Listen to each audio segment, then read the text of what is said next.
All right, Aishwarya, do stay with us. We are now beginning to get reactions to this. Here's one that's coming in from Kavinder Gupta. Kejriwal ने आज कहा है कि एक तरफ महात्मा गांधी की और दूसरी तरफ लक्ष्मी गणेश की मूर्ति होनी चाहिए।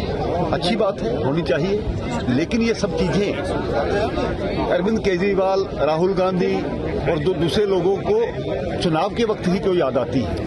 तो मुझे लगता है कि इस प्रकार की कोशिश करके ये लोगों में एक कंफ्यूजन डालना चाहते हैं।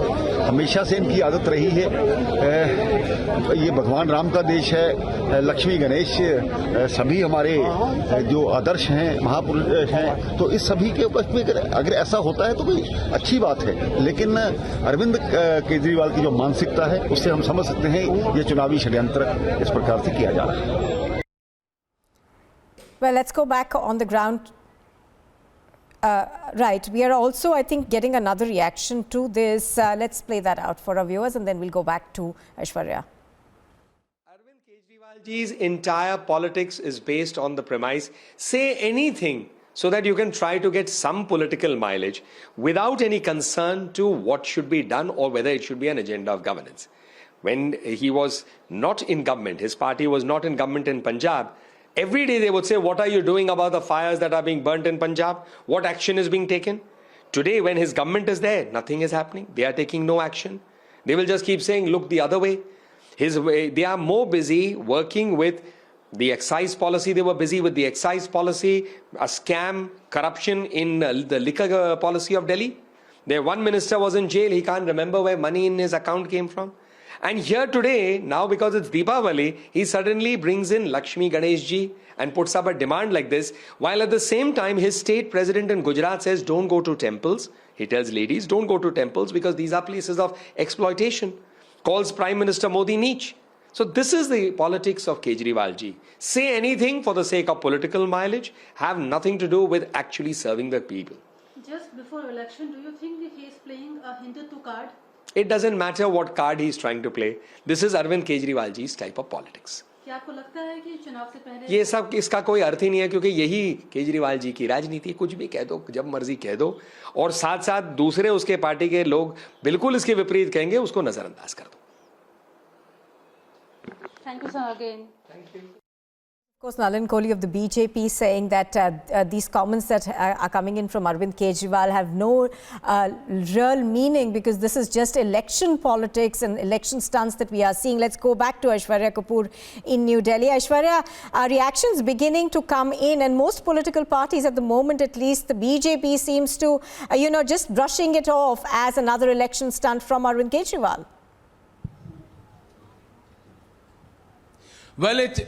Well, absolutely. It is a full-blown political controversy. It's a fight between the BJP and the AAP. Yet again, Nalin Kohli is saying that while Arvind Kejriwal does a press conference here in the national capital, his Gujarat state chief is asking people not to go to temples. So what is the real point or the real stand of the Aam Aadmi Party in that? And as we are saying, the BJP is saying that it's only and only a political game. It is only and only a political stand. Because at the end of the day, the kind of negative impact which has happened by the series of incidents, whether it is regarding that Delhi minister who was forced to resign after that conversion row, or the Gujarat state chief of the Aam Aadmi Party who was caught on camera and saying that don't go to temples, what happens in temples. So all of that negative impact, the Aam Aadmi Party, according to our sources, is, well, absolutely. Yes, we have BJP leader Pash with us. Kejriwal ji के स्तर से ये बातें आना हास्यास्पद लगती हैं। हमारे देश के यशस्वी प्रधानमंत्री नरेंद्र मोदी जी, आप देखिए, वो करतारपुर साहिब से लेकर के केदारनाथ जी से लेकर के काशी विश्वनाथ जी से महाकाल तक, और इसके साथ साथ बद्रीनाथ जी से लेके और दक्षिण के अभी जितने बड़े बड़े ये हमारे सत्य सनातन संस्कृति के प्रतीक हैं, उनको ये सरकार बहुत आगे कर रही है। अब ये अरविंद केजरीवाल का ये भी मांग जो किए है वो भी पूरा हो जाएगा एक दिन, लेकिन सवाल उठता है कि अरविंद केजरीवाल जी की जब सोच ही सही नहीं है तो उनकी बात को कोई कैसे सही मान सकता है। मुझे तो लगता है कि वो चुनाव आया है तो इसमें भी कुछ न कुछ अपनी वो जो साजिशें हैं वो देने की कोशिश करेंगे। मैं समझता हूं ऐसी बातें उनको कहने की जगह उनको अपने दिल्ली में, पंजाब में, जहां उनको लोगों ने जिम्मेदारी दी है उसको पूरा करो, पोल्यूशन खत्म करो, जमुना मैया की गंदगी साफ करो। अभी छठ है, छठ को यमुना जी के किनारे करा दें। छठ के किनारे करने का उन्होंने ट्वीट तो कर दिया, लेकिन कोई भी टीएम इसकी परमिशन नहीं दे रहा है।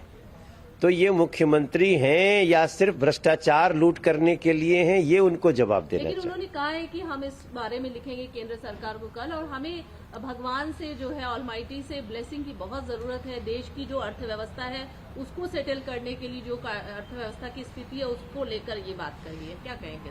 अरविंद केजरीवाल जी को शायद अभी तक कोई बताया ही नहीं होगा कि जहां 27,000 करोड़ रुपए प्रति माह आता था जीएसटी टैक्स आता था देश से, अब वो 1,60,000 करोड़ आता है। तो अर्थव्यवस्था का अर्थ तो समझते नहीं है।